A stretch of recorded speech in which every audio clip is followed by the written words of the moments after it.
It's Tuesday. Section 1904 rolls on. Got a pretty busy night in San Diego sports. I will say this is one that is quite tasty. Whether you're going to just stay home and consume it all through the lens of television, you can do that. Or if you're going to be a participant in one of the two sporting events, I don't know that there's enough time for people to make their way from one part of town to the other. But where there's a will, there's a way. We have Major League Baseball in town, Padres Mets game number 2. And for the first time ever in San Diego County, we have the League's Cup, Pachuca against San Diego Football Club. Welcome in. Section 1904, daily podcast, subscription-based. We do appreciate those that are supportive of it. We do ask that others consider subscribing and supporting 100% listener-supported podcast. No advertising, no commercials, just us. I'm Darren. He's John. John, are you going to be attending either one of these sporting events tonight, or are you going to be double screening it?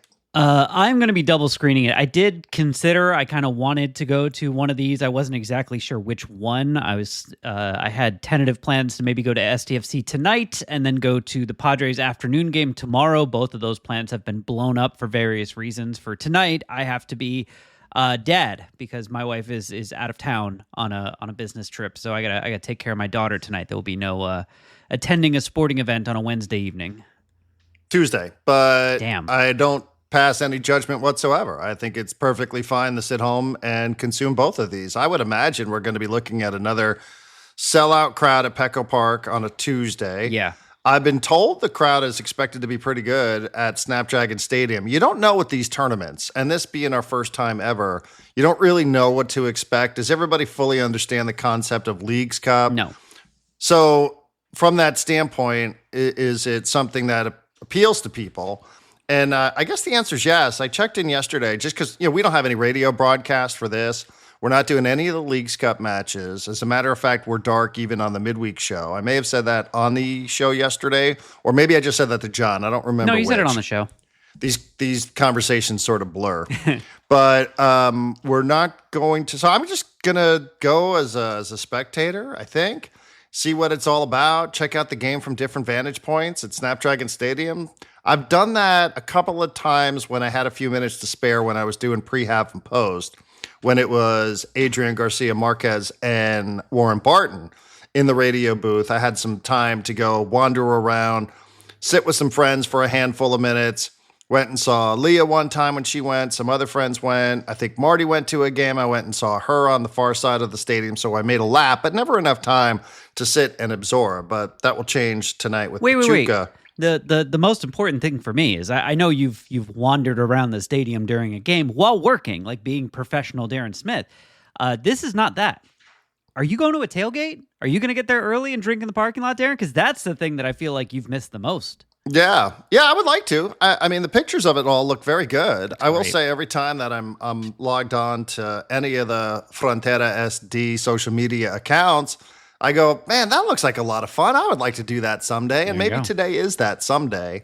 Not exactly sure. As I said, we do have in-laws in the house, so I don't know that I have the opportunity to go and get rip-roaring, but I could go and stop by and have a little bit of a pregame festivity, I guess. I don't know. I mean, maybe we'll check it out. We'll see. It's an 8:00 game, so it's a little tricky just in terms of what time do you plan on being there, et cetera. So, I'd like to get in and check it all out. I've been told it's going to be, pretty good crowd, and also seating will be limited in the press box. So I don't know exactly what that means, but I guess there's going to be a lot of media from Mexico and from Pachuca specifically.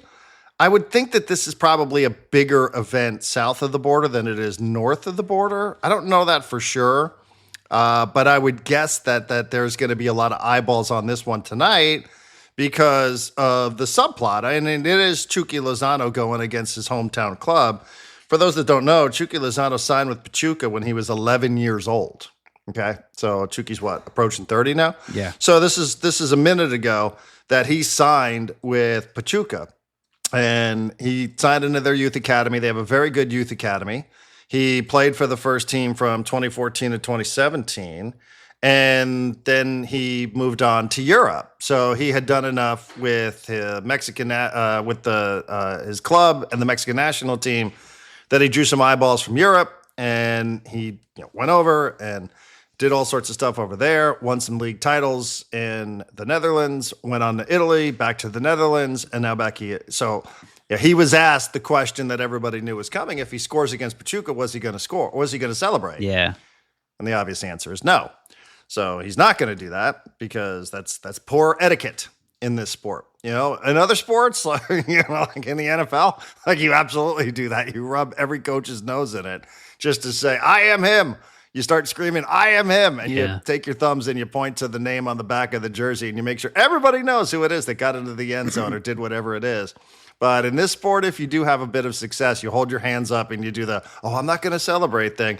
I'm not going to celebrate, which has almost become its own form of celebration, if I might. But anyhow, it's not to preemptively be critical of what might happen if Chucky does in fact score against his club from his youth. So, but it has, like when these guys score, they go, not going to celebrate.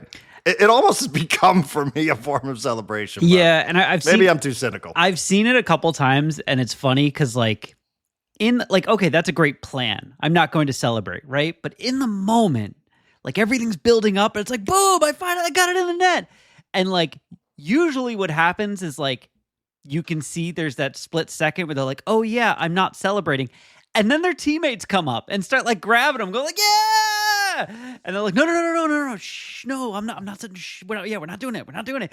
But like, there's like their teammates are not going into this going like, if Chucky scores, let's make sure not to celebrate. Like they're just excited to, get a lead or come back or something like, get the equalizer. And it's always very, very funny to me when that happens. It is. And again, I understand. And I do think it's sincere that you do not want to, do anything potentially that would turn people away from you, right? Like most people who are fans of Pachuca are still fans of Chucky Lozano.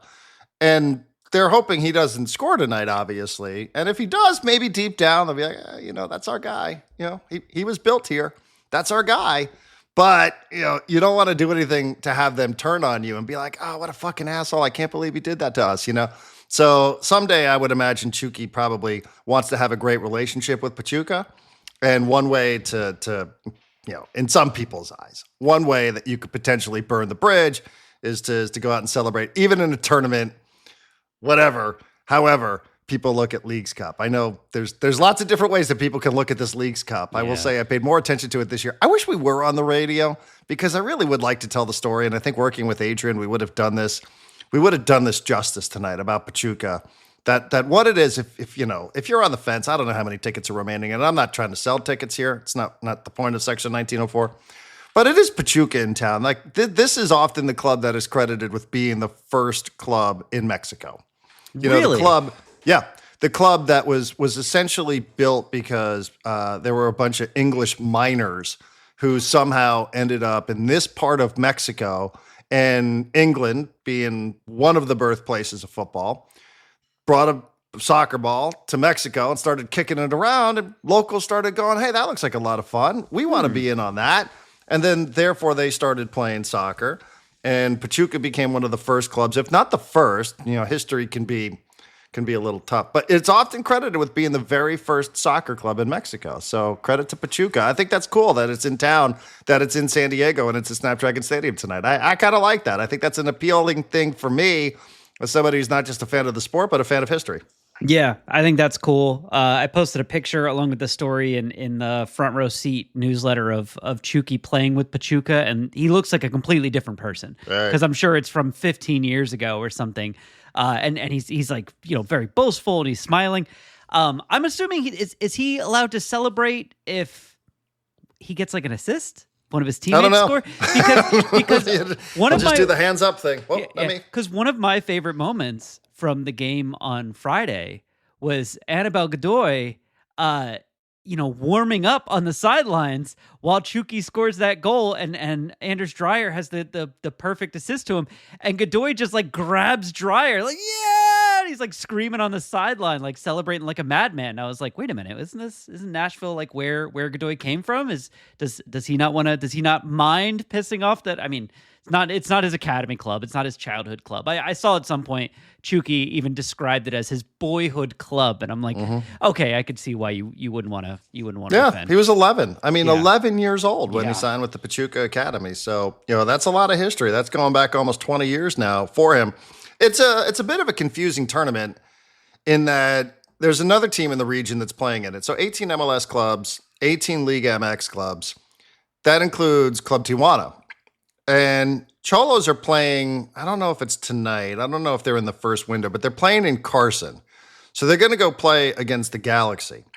And then after they play at Galaxy, they go to Denver. And they play Good against, God. And then after Denver, they go to Seattle. And if somehow, some way, they're still standing at the end of those 3 matches, then they will advance to the knockout round. I don't like their chances. Nothing against them. I don't know that I love San Diego Football Club's chances, but SDFC gets to play all 3 of its matches at home. Yeah. None of the League MX clubs are playing at home. They're all playing in MLS stadia, and they're all playing, I think, in different places, in different cities. Like Pachuca's going to play here, then they're going to play at BMO Stadium in LA, and then their third match is going to be in Houston. So I don't know. I'm trying to figure out exactly. I'm sure the answer is obvious as the nose on my face. The answer is money. I'm trying to figure out, though, what exactly it is that League MX gets out of this tournament. But what's funny about somebody that? can explain that to me somewhere down the road. So I linked a UT story this morning about, Leagues Cup and this game in particular in front row seat. But what I didn't include in there, and hopefully you clicked through and read it, did you see the quotes from Herculez Gomez? Yeah. He basically said what you said, but he went much, much further and was like, there's no reason for League MX to be in this at all. Yeah. It's a waste of time. It's a cash grab. It's bad for the players, et cetera, et cetera.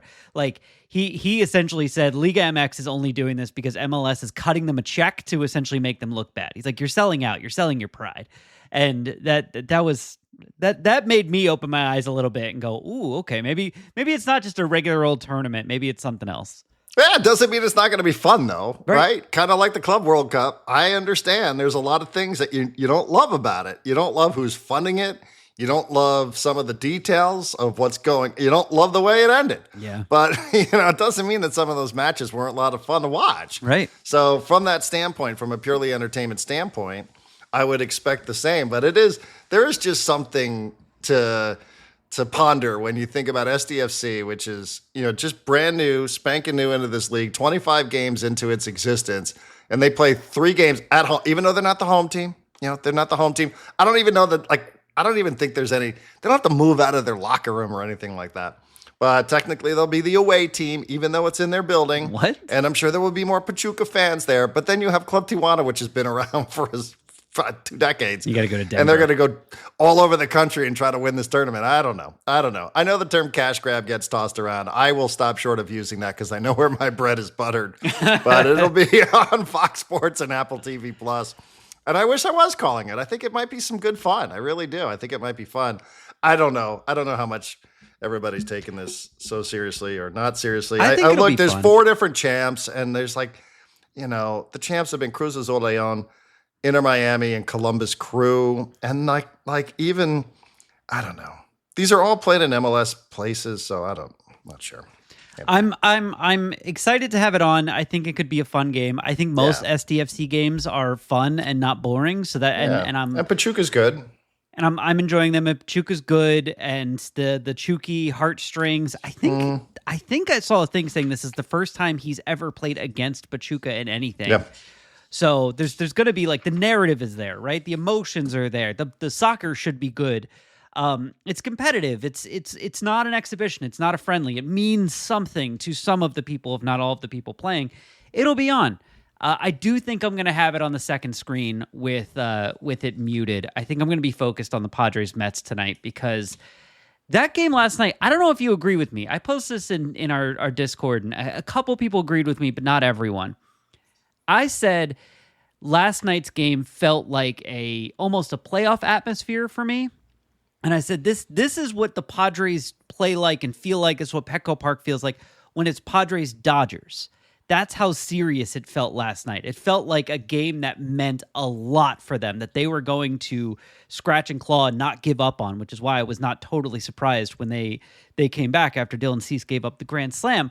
But this series feels like it's important for both teams, but especially the Padres, and you can sense that. And I like those kinds of games. It also, as Kevin Acee pointed out, I think was the third longest Padres game of the year, which also tends to go that way when it's more important. But if it feels like this series is important to the Padres, so that's going to have my focus tonight.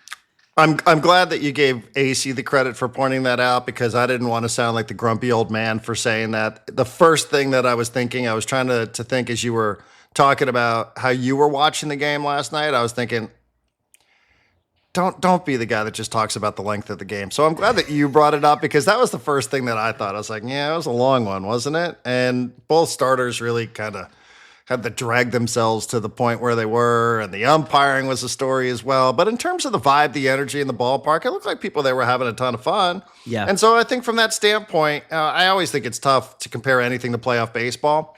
But, from that standpoint, I wouldn't say that you're completely off on that one. There was a little bit of an extra bounce, right? And I think part of it, having watched a little bit of the weekend series against St. Louis, I'm like, that place is dead. That's St. Louis. It was so hot, though.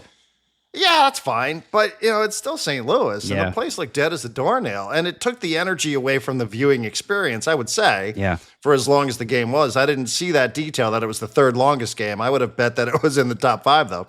And I did watch it all. But that said, I thought there was something that contrasted with the previous couple of games. Maybe that's what it was. We watched them go through St. Louis and Miami, where there's just no energy in the ballpark whatsoever. And then you get back into Petco Park and you feel like you're really watching a different sport. Yeah. And I know that there's plenty of people locally that love to just pat Padre fans on the back, and they deserve it. But, people do a little bit of that. Wow, what a good looking crowd tonight. Give yourself a round of applause.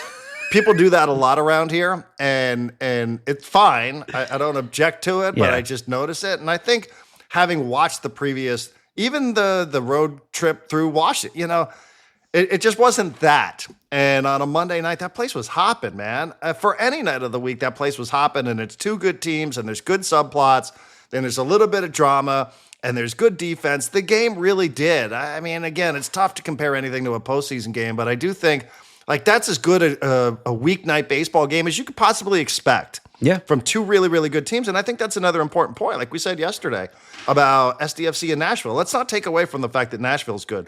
Let's not take away from the fact that the Mets are really good too. Man, that lineup, that's a lot of talent there. They won 7 in a row. They have more talent than I even realized, because there are guys that I never even heard of who you look and you go, whoa, where'd they get that guy from? Yeah. Yeah, they had won 7 in a row before coming into Petco Park and losing last night, and that's nothing to shy away from. But yeah, I mean, half their lineup I did not recognize, but pretty much all those guys could hit, and they showed you they could hit. And Juan Soto spent half this game trying to get tossed by the home plate umpire, which I thought was really interesting. And he didn't particularly play well. Struck out 3 times. Lindor struck out 3 times. Did he? Who? Soto or Did he? Both of them? Oh, because you mean, look, Soto wasn't wrong to complain. Yeah, I thought he was definitely trying to get thrown out at least 1 point, if not 2. But he had every right to complain. Those pitches were very, very far outside that were called strikes, or very high up on one of the cases. Mm-hmm. Yeah, I would certainly make an argument that Juan Soto probably knows the strike zone better than the umpire. Yeah, probably.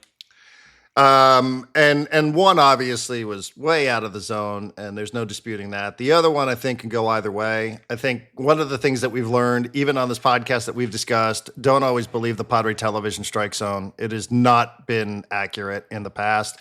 It was not accurate that extra innings game against the Dodgers with Manny Machado. Mm-hmm.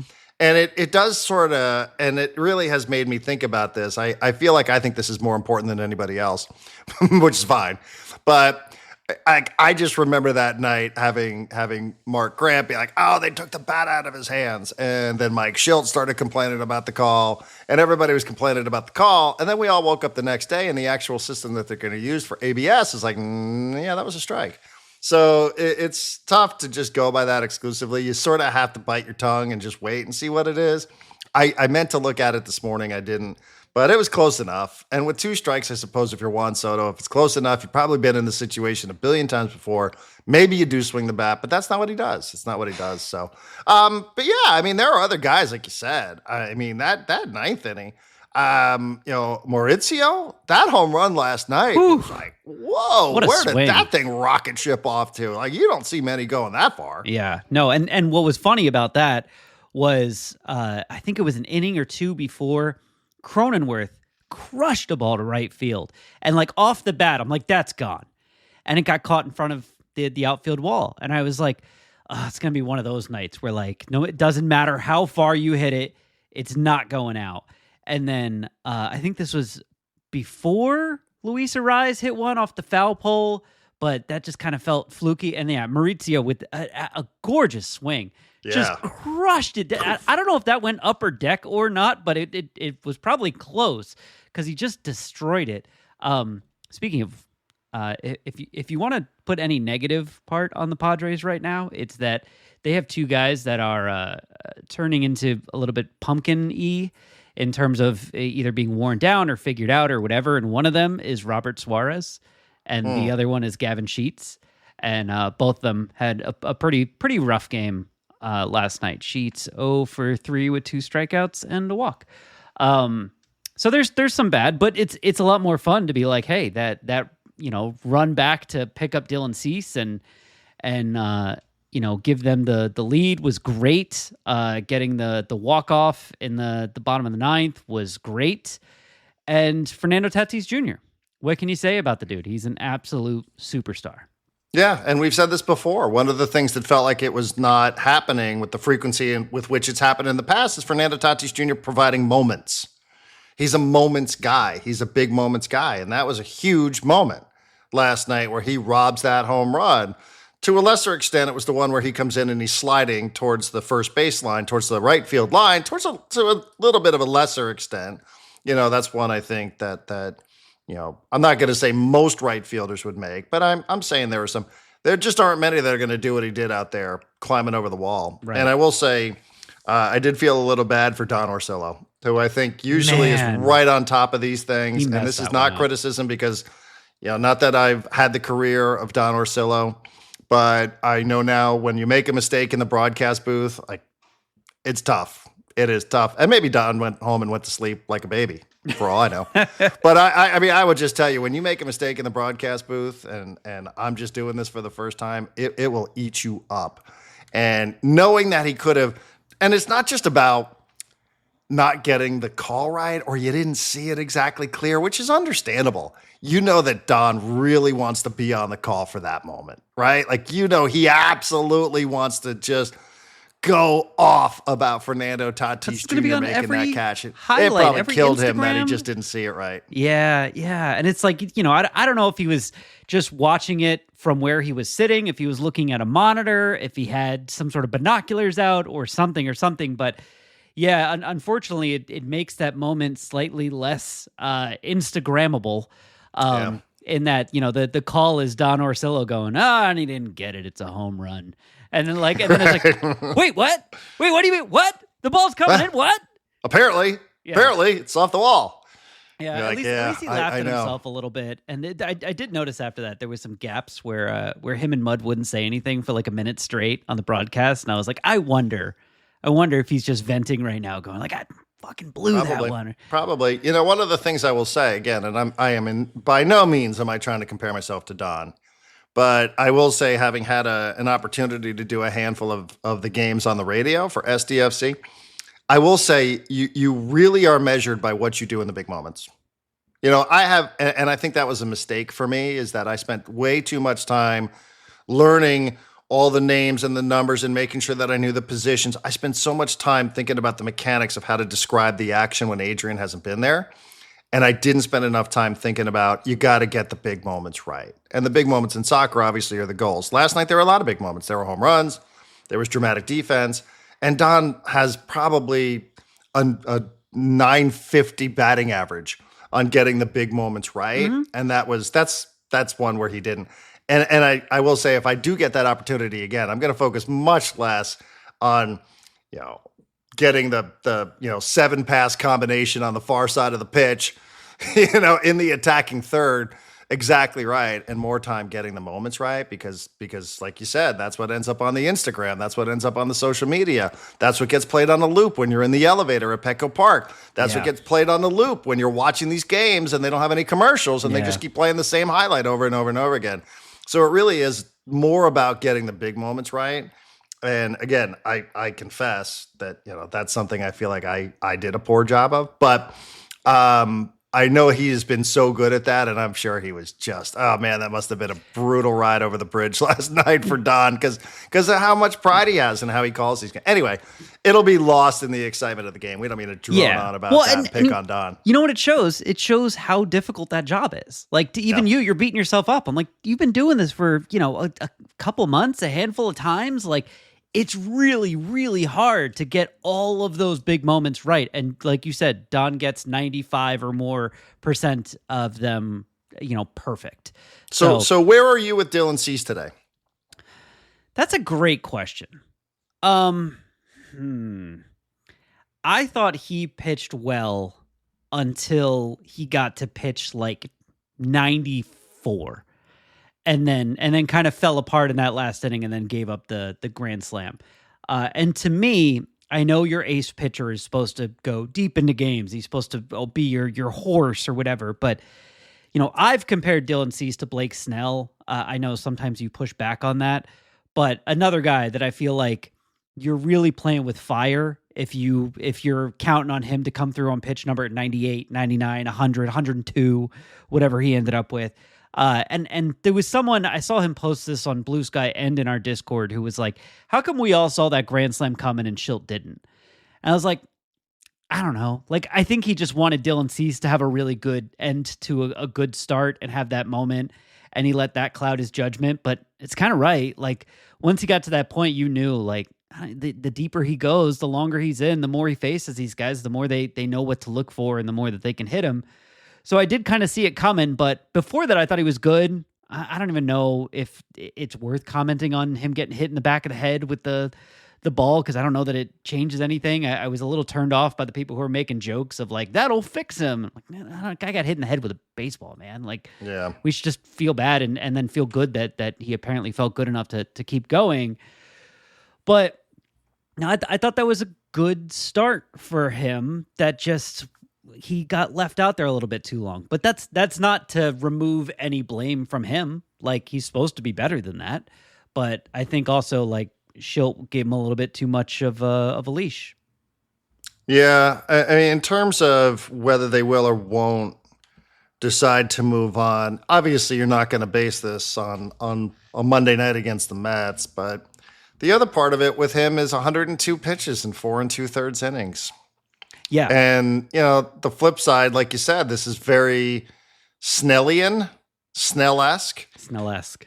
Yeah. 9 punch outs. But, he also has 5 walks. I mean, that's a lot of traffic out there. So I know the name is out there, and I suppose you're probably just casting a line and seeing if you can catch a fish here, but I'm not sure what I'd be willing to invest in Dylan Cease for a couple of months. How many starts is that potentially? What are you talking about? Over the span of 2 months. 7? He's made, 8? Let's see, he's made 22 so far, so you're talking about another 10, 12 starts. I mean, what do you think you're getting back for another 10, 12 starts, Dylan Cease? Nothing. Who throws 100 pitches in 5 innings and walks guys. And you can't trust him. Like, this is my thing, is looking at everything. I would, before I traded Dylan Cease, because again, I feel like Dylan Cease is about as good of a gamble as you're going to get without giving up a top prospect, which they don't seem willing to do, or taking on a bunch of salary, which they don't seem capable of doing. I would just keep Dylan Cease and hope that he can figure this out, and hope that, you keeping him gives him some renewed faith in himself, some confidence, whatever.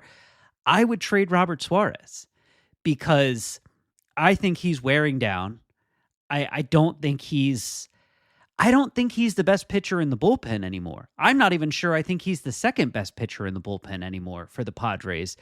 And they're talking like Joe Musgrove's going to come back and be a part of this bullpen in the postseason or maybe September. And I I think you have so many riches in that bullpen and almost no reason to believe that Robert Suarez is going to be back next year. And I don't think he's that difficult to replace with the guys that you have. Now, granted, by getting rid of one of those guys, you're maybe asking your starters to go a little bit longer, or you're leaning on someone like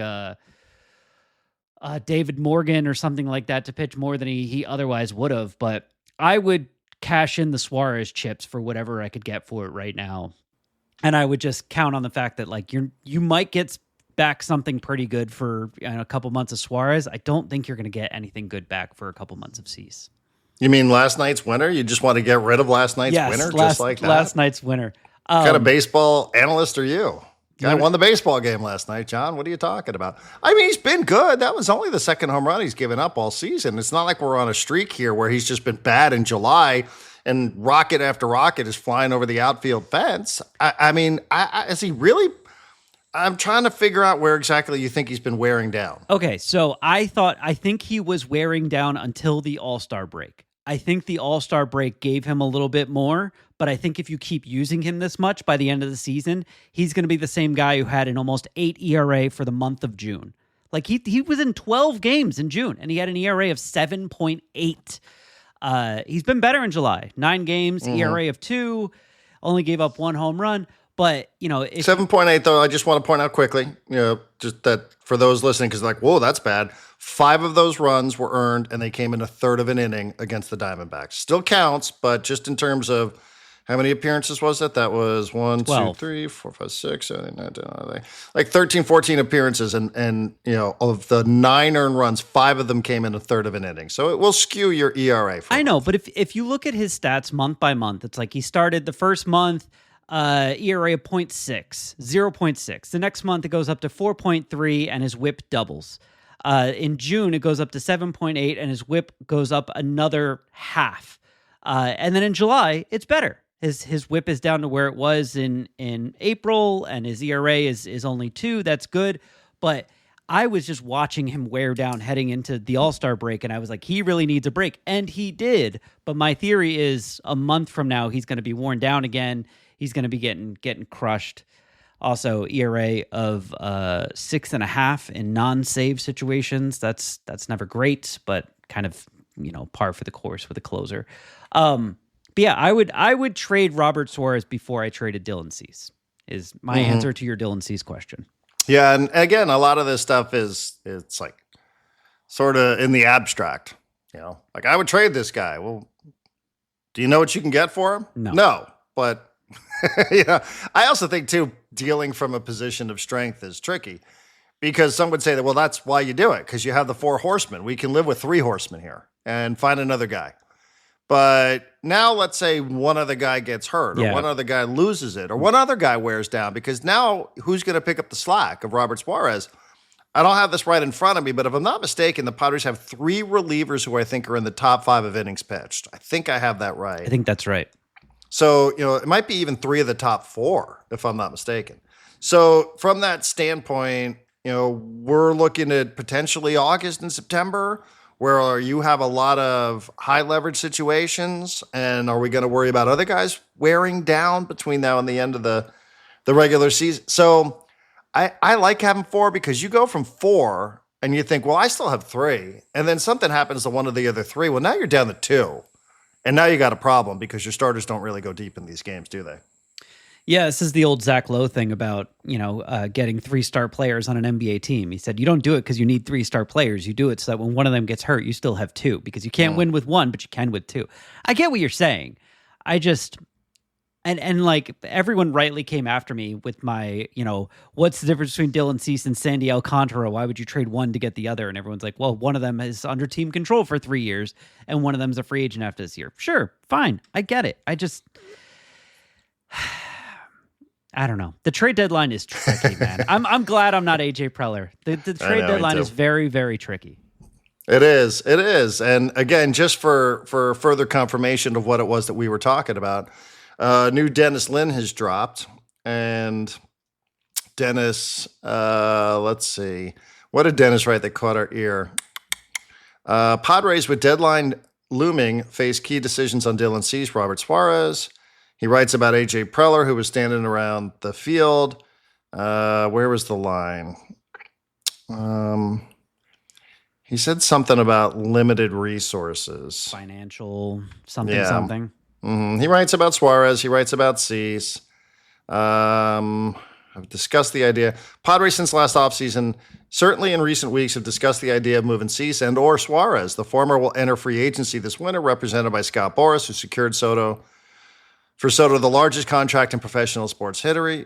The latter recently hired Bryce Dixon. The expectation is that Suarez will decline a pair of $8 million player options for 26 and 27. Of course he will.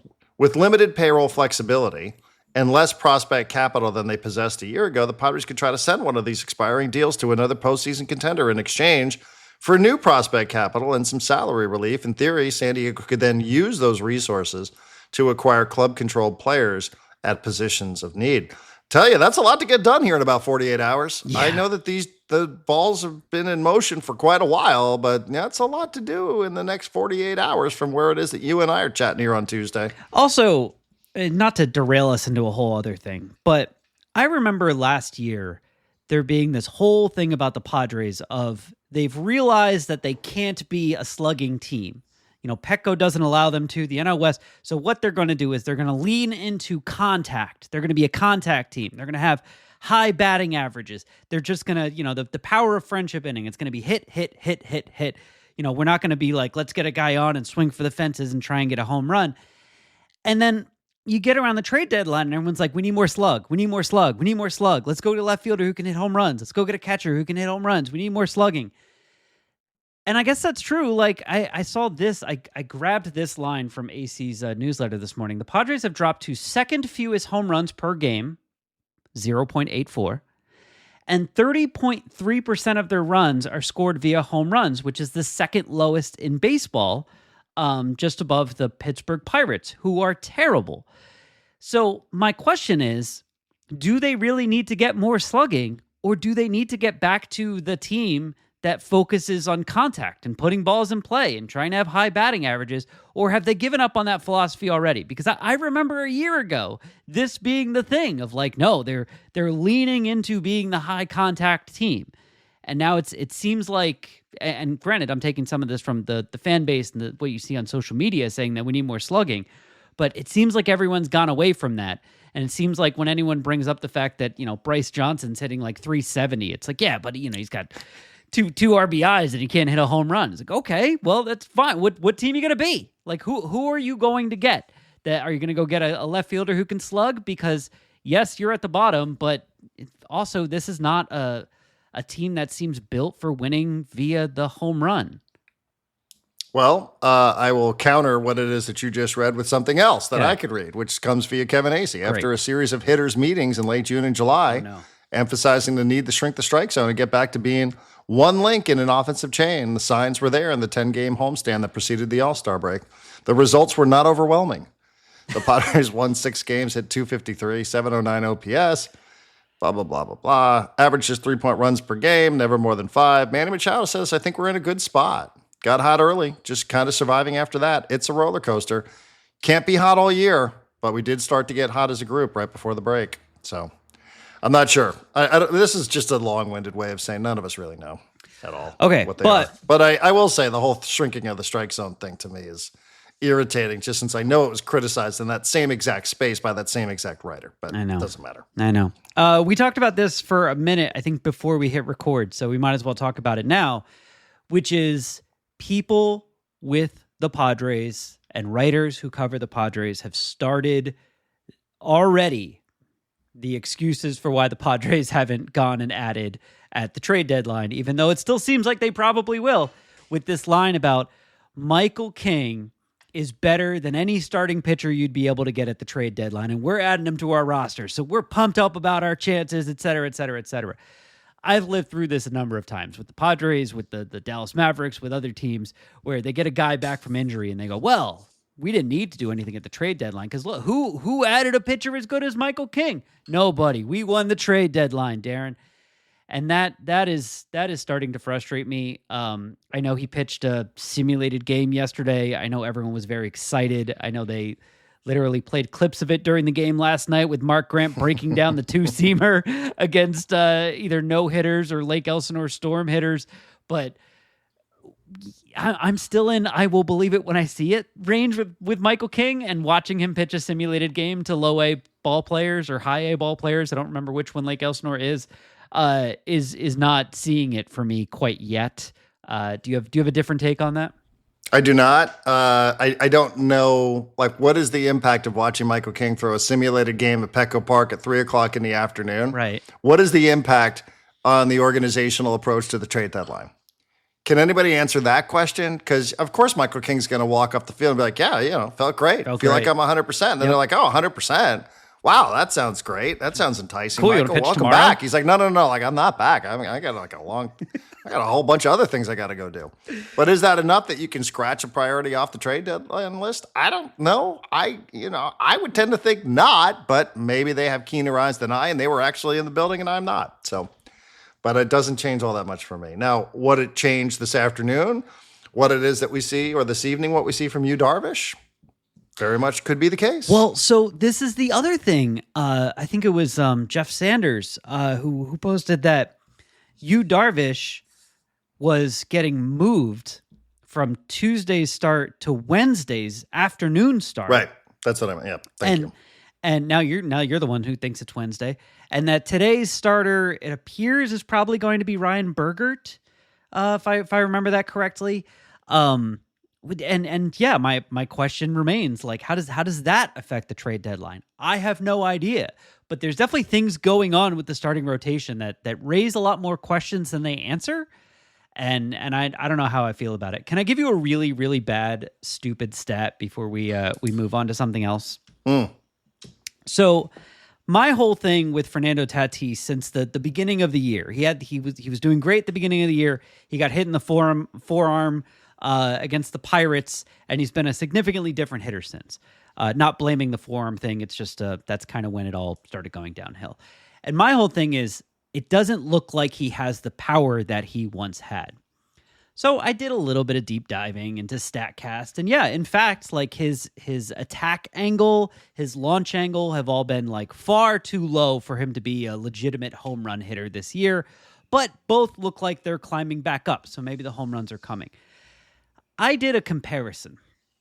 So they played 29 games before that game where he got hit in the forearm and he left. In those 29 games, he slashed 345, 409, 602.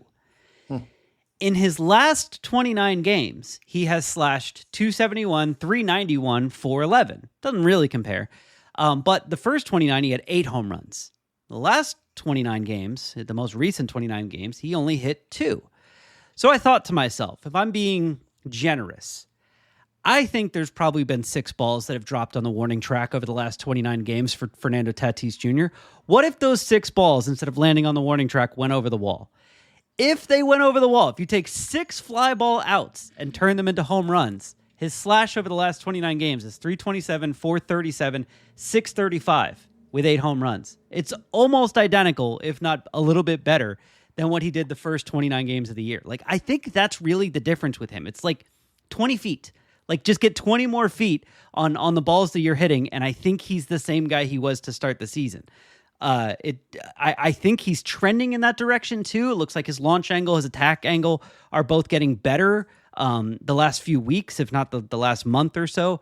So I think we might be really close to Fernando having like one of those months where he just catches fire and it's like, whoa, jump on his back. We're winning every game. Okay. Yeah, I think this is where you insert one of those classic, well, if my blank had blank, that's where you insert one of those. Was a bicycle, that one? What's that one? If my grandmother was a bicycle, she'd have wheels or whatever. You don't know that? No, never heard that one. I think if, what is it? If the queen had balls, she'd be the king. Yeah, that's a similar version of it, yes. Yeah. Or if my aunt had balls, she'd be my uncle. Yeah. Actually, I think the one I'm thinking of is if my grandmother had wheels, she'd be a bicycle. If a frog had, what's the frog one? Isn't there a frog one? I don't know the frog one. One of those sort of idioms. Yeah, I mean, I guess, if everybody got an extra 20 feet on every fly ball that they hit, I think we'd have a lot different looking statistics. It'd be a much better offense, for sure. But, I do think that there has been there has been a little bit of commentary that feels valid about, some of the stuff, the weird stuff that happens when Tatis does hit fly balls. It has stood out to other people. So I don't know. I don't know that you're way off, but maybe you're about 20 feet short of making a salient point. I think it's coming back though. Like I did some reading this morning to learn the difference between launch angle and attack angle. And basically you can make a launch angle out of any attack angle, but if the attack angle is lined up perfectly, that's when you get the weight and the power behind the bat to make it fly that little bit more. And I think he's getting back to that. So I think we're going to see the ball fly off his bat again. I'm starting to get optimistic about Tatis, Darren. All right, we keep promising that we're going to mix things up here on random Section 1904 episodes, and we've been asking people to toss some questions on the Discord channel into the mailbag folder. So many of you have done that. Is this an opportunity for us, John, to say we're at the end of our sports talk road? I mean, we could talk about the Phillies and Bryce Harper. We could still talk about the NFL Players Association. I know that's a subject near and dear to your heart. We can wait on that one until they hire someone new. They're kind of in a weird pattern right now. Or should we rifle through a couple of the mailbag questions? Well, let's take a couple minutes and talk through the Phillies thing, and then we'll rifle through some of these mailbag questions. Maybe we'll do this all week. We'll just put in a few mailbag questions at the end of the episode. Yeah, we'll prime the pump today. But let's talk about the Bryce Harper thing, because I think it's notable that Bryce Harper apparently got nose to nose with the commissioner of baseball and said, "Get the fuck out of our clubhouse." I think that's notable. That's, I don't know if he's, we've talked about whether or not he's the like star of this era for baseball, which I guess would be the pre-Ohtani era with some carryover. But I think that's really, really notable.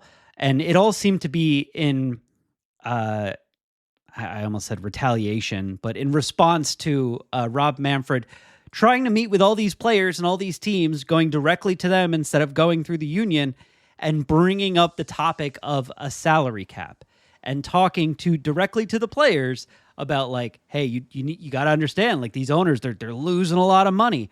I saw Molly Knight last night actually posting on Blue Sky about this a little bit, not specifically the Phillies thing, but about how baseball owners are apparently still complaining about how much money they lost during the pandemic.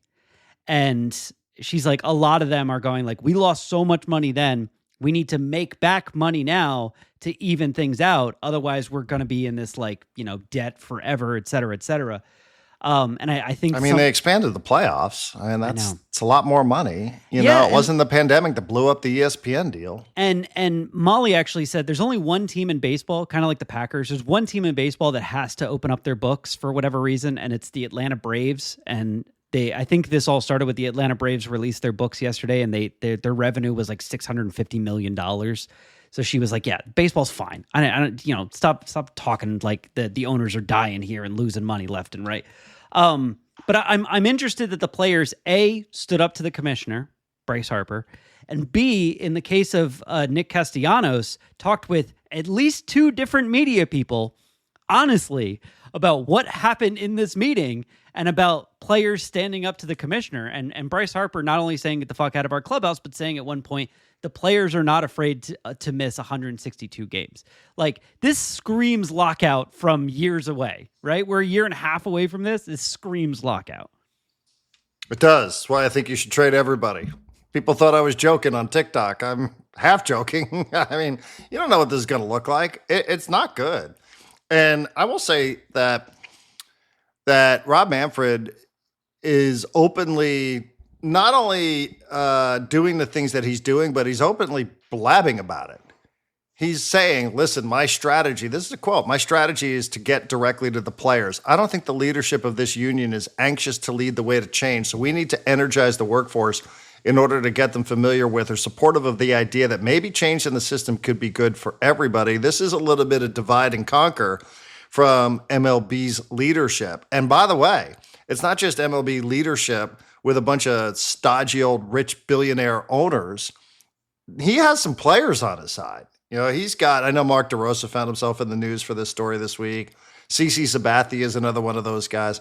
So, he's got a handful of players that are I don't want to say loyal to the commissioner, but certainly seem to be allied with the commissioner. So it's not just necessarily the in perpetuity us versus them kind of situation. Why would here. they be though? I missed this. Well, maybe they see it. Maybe a guy like Mark DeRosa working for MLB TV realizes that there might be a better way of doing this. And I agree with you. Listen, you put a for sale sign in front of any of these 30 Major League Baseball teams, and there'd be a line from here to Montreal of people looking to line up and buy a piece of this. There's good return on investment.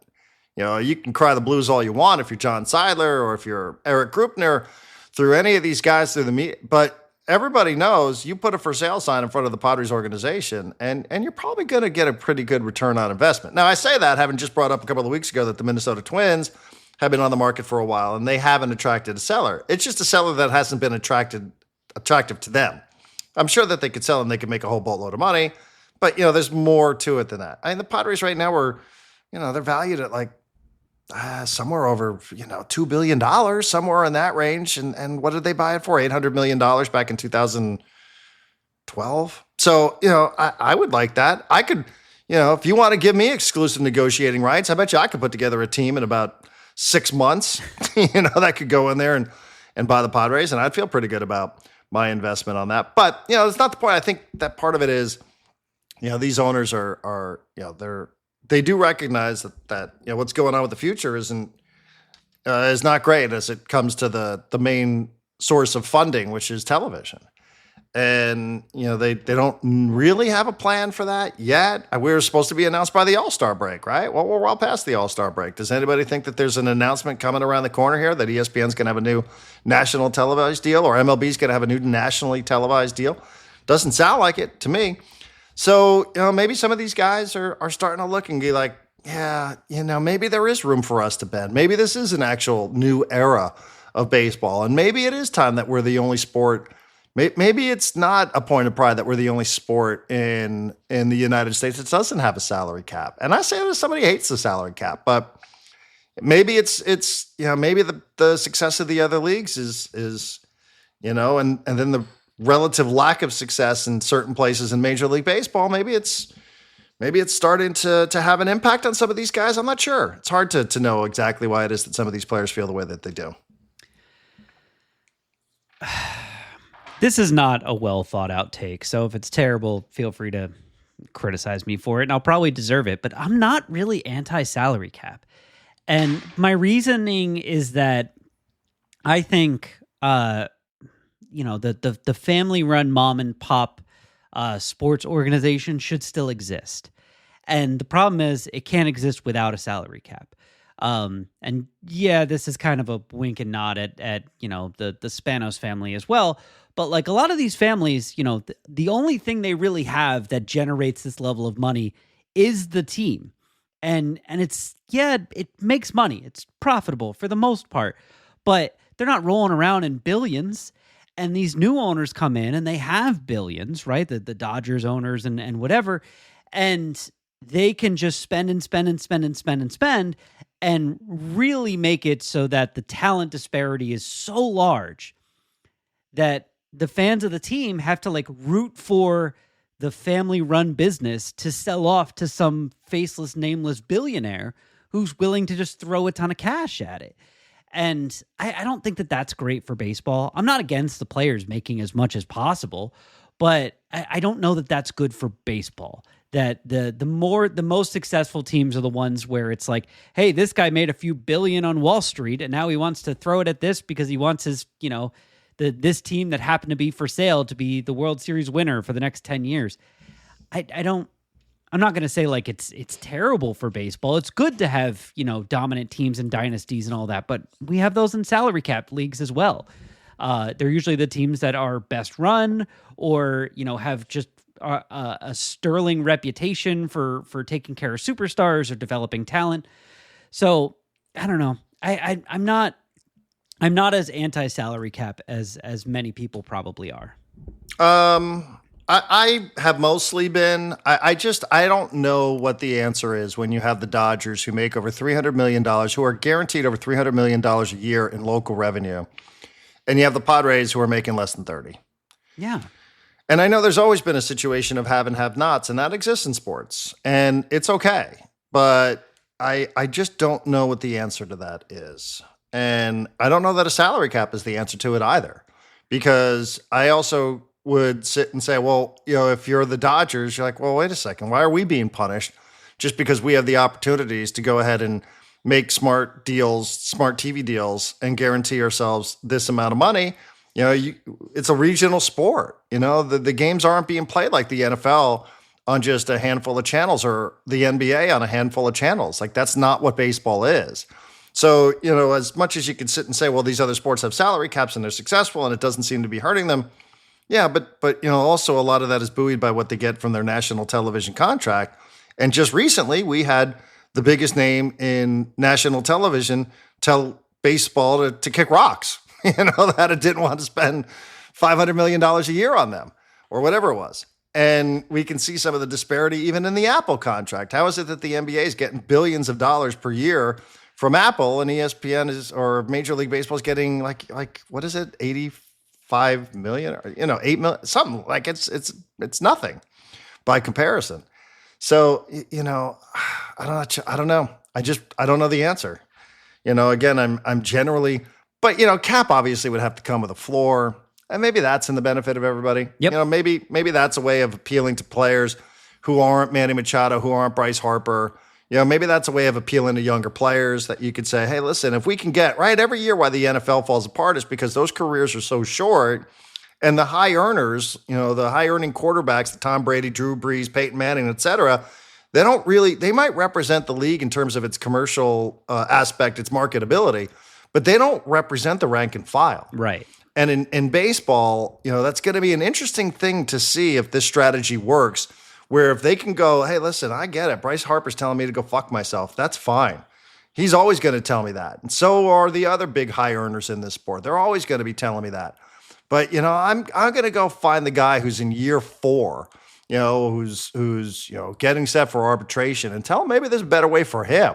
Maybe there's a better pathway for him where we can pick it up a little bit at the bottom on the floor while we raise or lower the ceiling a little bit. So, I tend to think it's going to have to be a little bit of a trade-off from baseball's standpoint. But, I don't know. I just don't know, John, what the answer to that question is. I wish I had a more concise or a better thought out. But what are you supposed to do when there are these teams in these markets and there's such demand for it that people are giving them hundreds of millions of dollars, and then you live in San Diego, you're like, yeah, they can't even get $30 million a year on a television contract, and the national money seems to be evaporating for the sport because the interest isn't really there.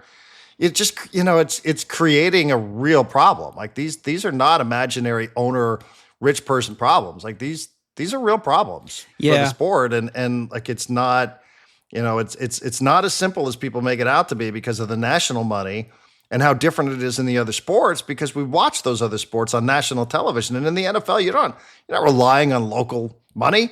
You're not. You're relying exclusively on CBS, Fox, NBC, the Amazon money starting to come in now. Netflix, I guess, is getting involved.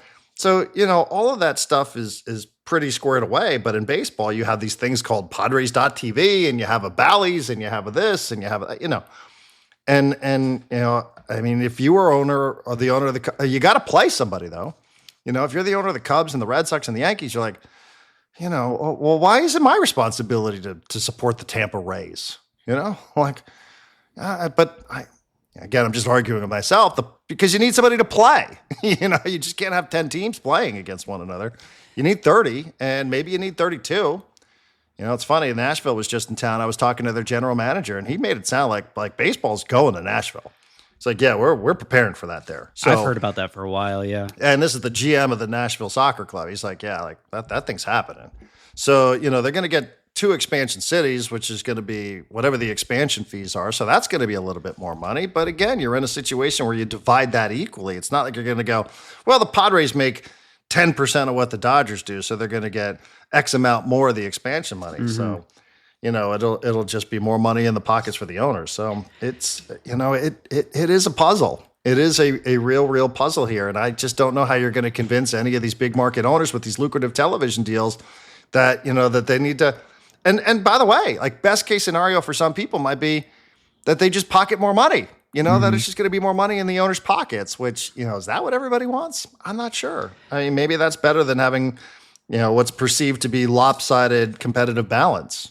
For all the money the Dodgers have spent, has that been, it's not like it's resulted in World Series title after World Series title either, but that's a detail. Yeah, I would love to. Someone's probably done this comparison. I like how the NBA has it set up where like every dollar that goes into the NBA goes in one big pot, and half of that is, put towards the salary cap and player salaries and all that stuff, and half of it goes to the teams for, running their organization. But, for years and years and years, people have always been like, other leagues, how can we be like the NFL? The NFL's king. Everyone loves the NFL. Everyone watches the NFL. How can we be more like the NFL? And I've always said, you probably can't.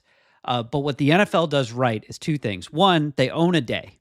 Like we own Sunday, right? Yeah, they play football on other days, but they own Sunday because that's when the bulk of the games are happening. They're happening at the same time. You can flip on red zone and not miss anything important. Boom. That's how you own a day. But more importantly than that, going into every single NFL season, like 95% of NFL fans think at the very least, I don't know, we could get hot and win something.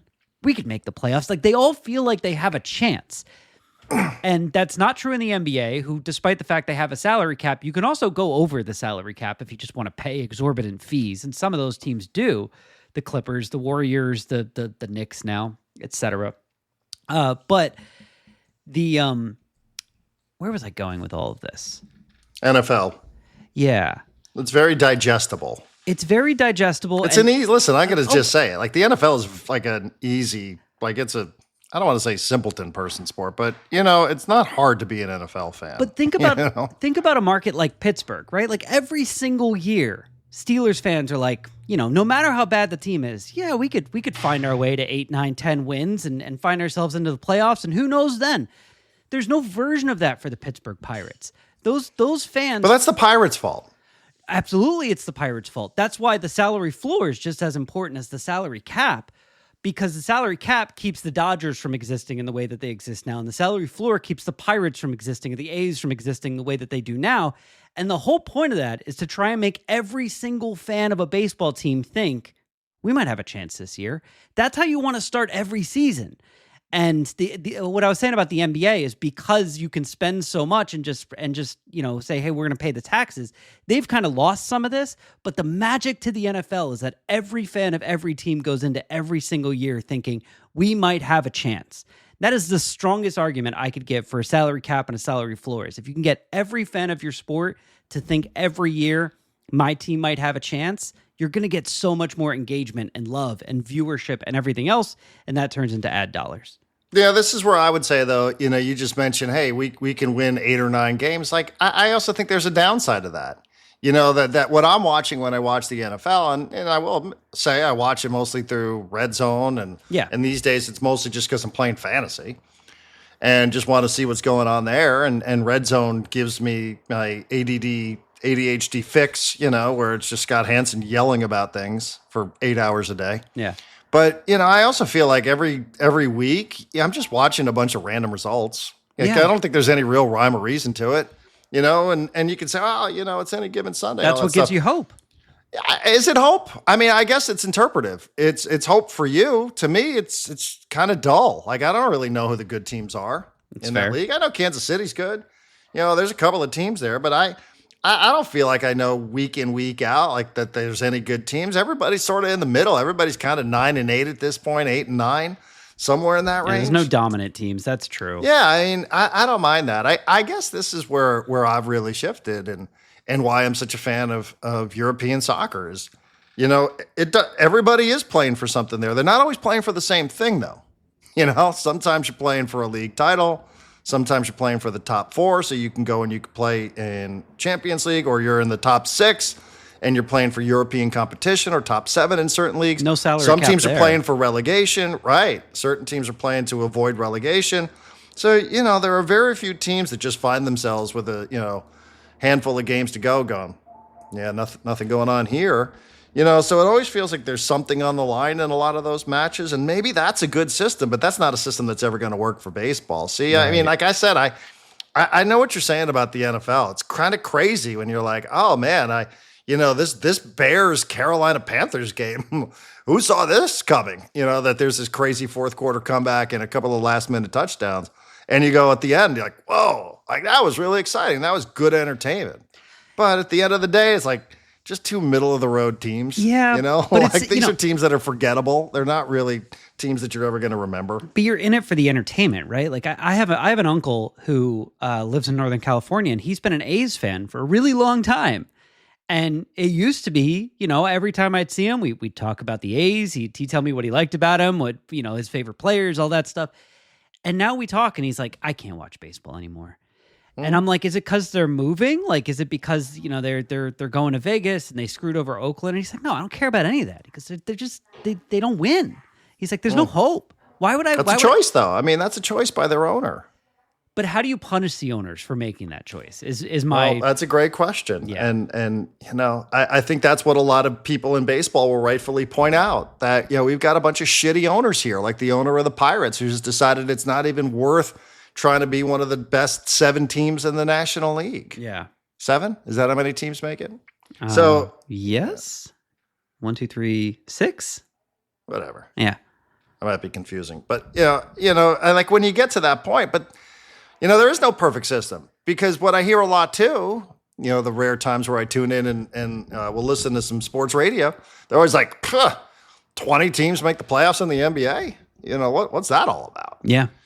So it's gone too far there. 2/3 of the league. Well, I know they're playing games and they're not technically playoff games. Postseason, yes. They're postseason games. But, the fact that the Pirates owner has just been like, yeah, we're not even going to, people were suggesting they trade Paul Skeens earlier this year. But the O's owner is a piece of shit, So, like, he has deliberately he stopped trying to win there so that he could justify driving down attendance and moving that team out of Oakland because he didn't get a real estate deal.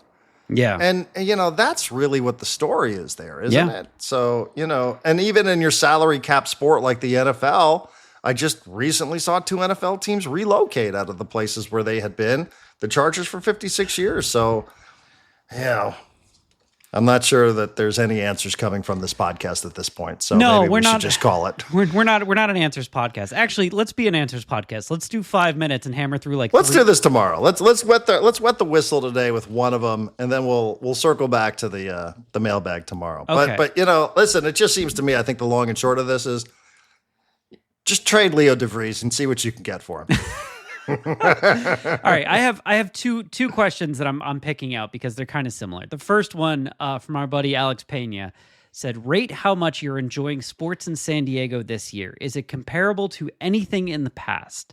I will let you answer first, Darren, because I might need a second to think about this. It is not comparable to anything in the past because we are going through something for the very first time. How would I rate it? I would rate it really rather high. I mean, I think there's interesting things to talk about every day. Being able to do this and focus on what we want to talk about is a very pleasant experience. I think it's really been a fun summer. I think it's been a lot of fun. So would I rate it on a scale of 1 to 10? I'd give it a solid 8 this summer. The Padres have been in contention pretty much all season long. The MLS experience has been a good one. Now I've got a different view of that all than a lot of other people. So I would say what I'm getting out of that experience has been really refreshing for me. Somebody who got a little bit turned off by the day in, day out, go down to the field, have some players grunt at you. Being able to engage with interesting people has been very, very pleasant and refreshing. So I'd give it a solid 8 out of 10. It's been a good summer so far for me. I will also go with an 8. I will compare it because I was thinking about that same thing. We're doing something for the first time, right? Like a brand new team and playing in a brand new stadium and all of that. I want to compare it to like the first couple years at Petco Park, where that felt new, that felt different. That Padres team was good, but we also knew it was very flawed. Nevin and Klesko were good players. They were fun players. We liked rooting for them. They were also, staring daggers in the owner's box and complaining about the field, et cetera, while that team was, I think, going to the playoffs. So that's kind of like the newness of it. And around that time, I think was like the Drew Brees, Phillip Rivers, LaDainian Tomlinson, the beginning of that for the Chargers. So I would compare it to that time, which for me was one of the best times of, as a San Diego sports fan, having only been here for 27 years. So yeah, rating really, really highly. I would just say, I don't know that there was any greater stretch for me professionally than 05, 06, 07. Yeah. Just in terms of, having both the Padres and Chargers, the newness of Petco Park, the Chargers going to the playoffs, what was going on, Drew Brees, Phillip Rivers, Drew Brees, who was it going to be? 05, 06, 07, both teams were in the playoffs. There was a lot of things going on there just from a radio standpoint. Man, you could just show up, turn the microphone on, and you were flying. Now, there were other good years. There were a lot of other good years. Getting back into the playoffs in 2023, was it? COVID obviously was different. Getting back into the NLCS for the first time, that was a really big deal. Not 2023. 2023 was the bad year. 2022. Yes. So, doing shows from downtown that year, that was a lot of fun. But I really like this. I like the just being in the infancy of Major League Soccer. I love working with Loyal too. That was a lot of fun for me. That came at a time where that kept me in San Diego. I was probably going to leave, but just getting the opportunity to work in a pro soccer environment kept me here. So that was a lot of fun. I appreciated that for what it was. But yeah, I'm really enjoying this. It's great. I'm gonna the last two. I'll give you a choice of two. One was our buddy Billy asked, any plans to talk horse racing? Another one from someone said, what sport would you like to follow more or get more into? I'll let you choose which one of those you want to answer. Well, I've always said F1, and sometimes I will admit I wake up and the race has already happened. Mm-hmm. I would love to, get up and have a little bit of that, have the purpose of getting up and watching it a little bit more, but there's only so much bandwidth in the day. So I would say F1 still remains at the top of the list for me. The other sport that I think is, and this came up on Discord the other day, a great viewing experience is darts. I'm telling you, darts is drama. There's a lot of drama there when you can see what's going on with the board and you know what it is that's required of the individual dart thrower. So I would say top of my head, those two. Those are good ones. For me, it's kind of ones that I'm in the process of getting into. Soccer, I've become a bigger fan of through SDFC. But one of them is F1, which I watched the race on this weekend. I think I've watched every race since we watched the F1 movie. I've been enjoying that a great deal. And this has been last year. I kind of started getting into WNBA. This year, I've really sunken my teeth into it, which is weird because it's been kind of a bad year for WNBA. It's been a bad season. Coming off a great season, one of the best seasons they've ever had. This one has been tumultuous for a number of reasons. But more of that stuff I'm getting into. All right, we nailed a couple questions. We can nail a few more tomorrow. Yeah, I mean, that's always a good question. I mean, the answer, honestly, is all of them. There's no sport that I look at and be like, don't care. Not interested. Honestly, for me, it's horse racing. I don't think we're ever going to talk horse racing on here because I just have no interest. Yeah, and I think there's probably reasons for that. The sport has definitely turned a lot of people off.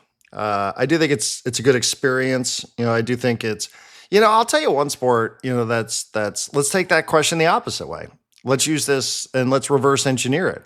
Are there sports that you've become less interested in? Because I would tell you the NFL, obviously, for me, has been at the top of that list. Not that I was ever a dyed-in-the-wool NFL fan. I would tell you that college football is college sports still great on Saturdays. But some of this stuff with how much they're just shrinking everything is, you talk about a sport that needs a salary cap. Right. Yeah, I mean, college football is doing that, and golf has really had that impact on me as well. You know, that the whole Live golf PGA live, Mm-hmm. it just is not. I hate the fact I used to love watching John Rahm so much, and I don't have any interest in watching John Rahm play on the Live Tour. None. Same. So, and the fact that the PGA Tour now seems to be led by such joyless golfers, Yeah. you're just like, doesn't draw me to the television. So, who knows? Maybe the next Ryder Cup will get me back into it. That's always a fun event. But those two, let's reverse it. Like those are the ones that like I don't know anymore about college football. I still love college football. I actually love college football more than I used to. Like my NFL love went down and my love of college football went up at the same time. So that's still a good one for me. NFL has gone down a little bit and golf has gone down a little bit. Those are good, but I still love basketball. I still love baseball. College basketball. I don't care for college. I grew up loving college basketball, and it's just, I don't know. At one point or another, I watched too much NBA. And then now every time I turn on college basketball, it just seems like really, really low level basketball. And it frustrates me more than entertains me. So there you go. Yeah, I still think you can find when you flip on a television, it still looks like it's a good experience. It's a good viewing experience. It looks like it's a good experience to attend. Yeah. Maybe some of this, I was with you up until, 2 years ago when Rick Pitino showed up. But, I also think that they figured out a way to make the sport. I thought the sport was going to die 7 years ago. Yeah. I was like, oh, it's over. The NBA is going to start this G League thing, and not a single person's ever going to go to college again. Yeah. And then they figured out a way to keep some of these dudes, at least get them to go to college. Cooper Flagg being the most recent example, to at least get them going for a year. And I still do think that the NCAA tournament, for whatever flaws it has, is there still is something about, you've got to win your way into that for the most part.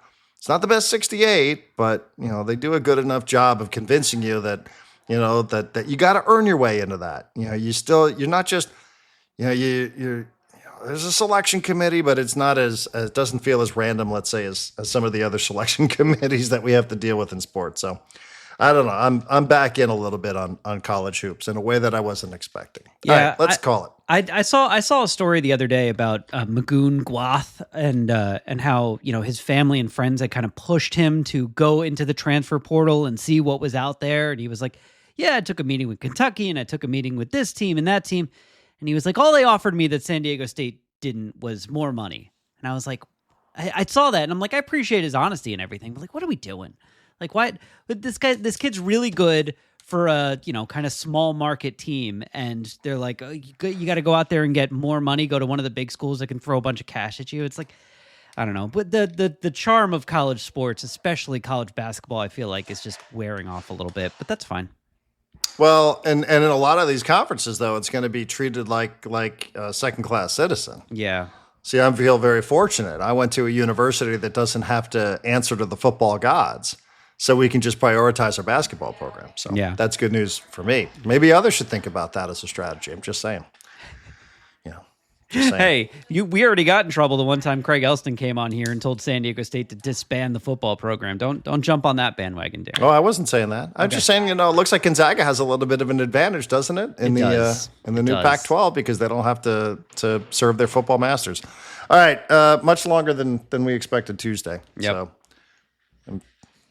see what sort of household projects we've got ongoing here. Maybe we should put my father-in-law on the podcast tomorrow and just have him answer a bunch of questions about home improvement. We should do a live podcast. That'd be funny. Can he tell me how to install all my my smoke detectors without setting them all off? Because I could use that. Yeah. We had a day at Home Depot yesterday. Whew. Some screens. Exciting. Yeah, we're gonna put up some fake, not grass, ivy, because we have a fence that has some lattice on it. So we're gonna take care of that. Got a new bib on the hose. The bib, that connects the hose to the pipe. So it won't leak. Yeah, it was leaky. We had a faulty bib, so we got a new bib. We had to shut the water off to the house for a while. I was able to do that. Was that the first time you learned how to do that? No, I knew how to do that. I've had a couple of. We had a bad water heater. So I learned how to do that one the hard way, making sure I wasn't turning off the neighbors. So yeah, we've had a couple of good projects around here. Nice. Home improvement. Better with a father-in-law. Yeah, maybe get your questions in on the Discord channel. In the mailbag for Darren's father-in-law. Because he's the best, man. I mean, if you have a question, he's got an answer. I can promise you that. Nice. All righty. Thank you, everybody, for the support, and we'll talk to you Wednesday.